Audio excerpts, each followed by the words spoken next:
John here, and back again with another review, and this is for Wild Man Beyond. This is a paid request from him. A great guy up here and a great friend, and he wanted me to talk about and review One Man's Justice, starring Brian Bosworth. Now, again, thank you to Wild Man Beyond for that, and thank you for bearing with me through these requests. You have definitely taken me down the Reacher road, my friend. I mean, he got me to review the two Jack Reacher movies. Check out the Reacher series, which I really enjoyed. Right now I'm covering the Audible for The Killing Floor, which again is the first Reacher novel. And yeah, that was a request from Wild Man Beyond. And he wanted me to talk about this movie, which is not related to Jack Reacher, but, from what Wild Man told me, if they had done a Reacher movie back in the day starring the Boz, this film would kind of be that. Like, it would kind of be, it's kind of, if you can imagine that they had done a Reacher film in the mid-90s with the Boz, this would kind of be like that. And One Man's Justice, or, One Tough Bastard, which I think is the other title for this film. I enjoyed this film. I thought it was an entertaining action film, and the plot is pretty straightforward. You have the Bosworth, or the Boz, in the film. He's this Army drill sergeant, John North, and you have this arms deal that happens, and his wife and daughter are caught in the middle of it. They get killed, and you have Bruce Payne in the film as our villain. And this guy you have seen before. He was the villain in Passenger 57 with Wesley Snipes. And you also have Jeff Kober in this movie. You had the bad guy from The First Power with Lou Diamond Phillips. Another great movie. So, again, his wife and daughter's killed, and the Boz seeks revenge. He gets revenge by going after our villains here. Bruce Payne's character is a crooked FBI agent. And so, yeah, I mean, it's a straightforward revenge plot. And that's the plot to this movie. And, yeah, so now the guy who directed this film, Kurt Wimmer. Now, it says right here, though he's credited as a director, Kurt Wimmer, he was removed early during filming, and the producer, Kurt Anderson, took over as a director. Why he was removed, I don't know. I mean, maybe somebody out there can, clarify on that. Maybe somebody out there knows a little bit about that, why he was removed, from directing duties here. But Kurt Wimmer, I mean, he's directed other movies. I mean, Equilibrium, Ultraviolet. He also directed Children of the Corn, which came out 2020, which I guess is a remake. I mean, I didn't see it. I didn't hear about it. I didn't know there was. Why are they still making those? Like Children of the Corns. How many of those movies are there out there? I mean, like the Amityville Horror. I think someone told me with the Amityville Horror, there's like 25 of them. I thought maybe, 10, 11, but there's 25. But, again, this is the same guy that directed Equilibrium, which I've heard a lot about but haven't seen, Ultraviolet. He also wrote the screenplay for Street Kings, which is a good movie with Keanu Reeves. He also wrote the screenplay for Law Abiding Citizen, another good movie. And unfortunately, he wrote the screenplay for the Point Break remake, which I didn't see. I don't have any interest in watching it. But the cast here: Brian Bosworth as this Sergeant John North. Really good character. I mean, such a badass character. And like I said, he goes after the bad guys here. He seeks revenge. Now, along the way, like throughout the film, you have this other kid in the film. You have this kid named Mikey in the film. And basically, the Bosworth is out on the streets, trying to, infiltrate the city's criminal underground, and kind of get more information about, who these guys are.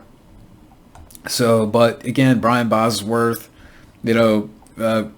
great character, and he had some good action scenes. I mean, one that I remember is the fight scene in the tattoo parlor. I thought that was cool. And you get some decent shootouts, and the finale fight. I mean, I know I'm kind of getting ahead of myself here a little bit. I'll talk about the rest of the cast. The finale fight was decent. I mean, Bruce Payne's comeuppance. I mean, he falls off a building and he lands on a piano. I mean, so that was cool to see. I mean, and you could tell that it's a practical fall. Like, it's no CGI, none of that stuff. So you got a good comeuppance with our villain here. And again, Brian Bosworth, he's good. I mean, aside from this film, the only film that I've seen him in is Stone Cold. Like, I haven't seen any of his other movies.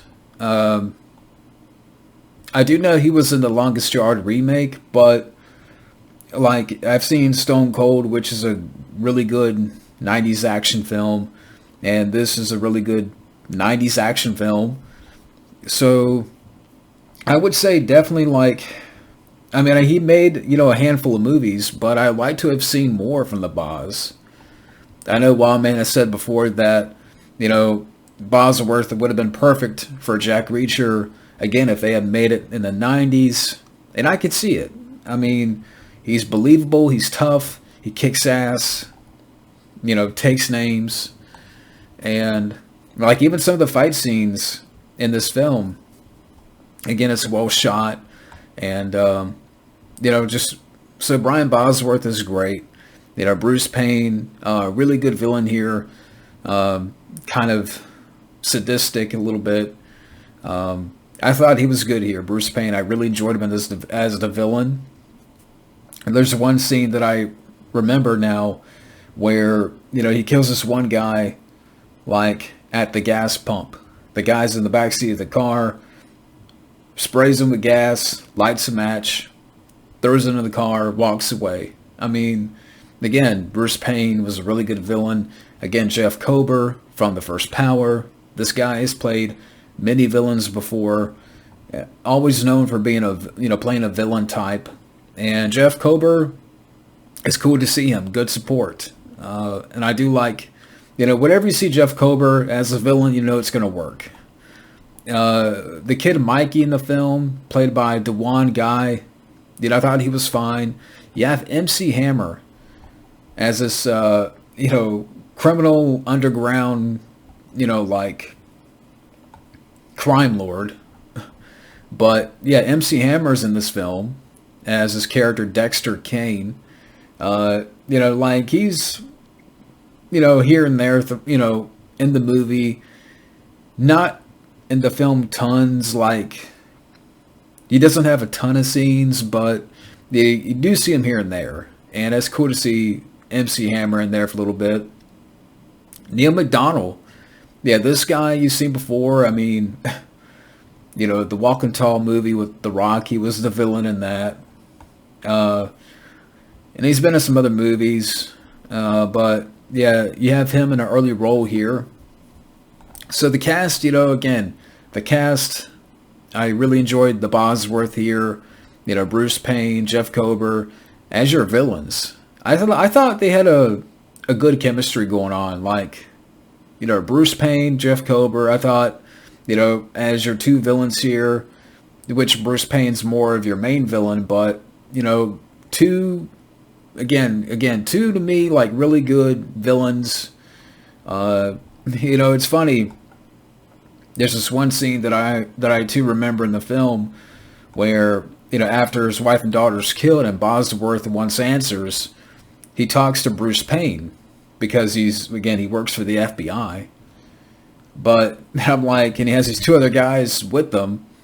I'm like, there's no way, if I took one look at this guy, that I believe this guy works for the FBI. Not with that hair, not with that nose ring, or, I mean, it looks like he could play for freaking Whitesnake or something. Like, and I know it's a movie. It's not a nitpick, but it's just a funny little thing that, Like, that guy screams a villain. Do you really think that guy is, with the two other guys beside him, do you really believe that this guy is straight, as far as, clean, like an FBI agent, with the hair? And also remember the scene where, there's this arms deal going down, and he kills the competition. Like, I remember that scene where Bruce Payne walks into the room and kills those guys on the couch.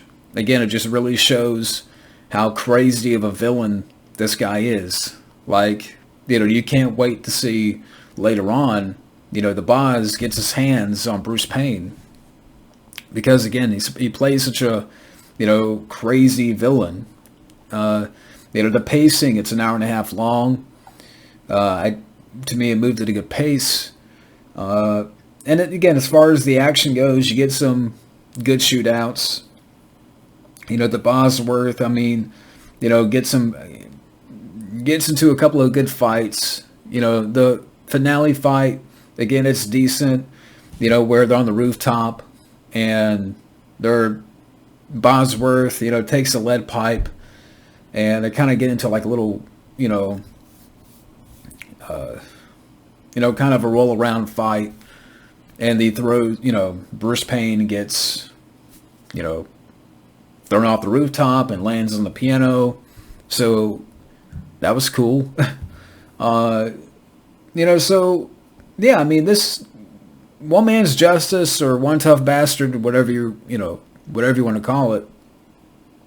Again, it's a straightforward, entertaining action film. And I would say it's a little bit underrated, because, you're not going to see a whole lot of people talk about this film. Like, I love Stone Cold. I actually watched that for the first time, I think last year or the year before. But yeah, and this is another good one from the boss. So yeah, that's my review of One Man's Justice. Thank you to Wildman Beyond again for the paid request. I really enjoyed it. But thank you for watching, and have a good day.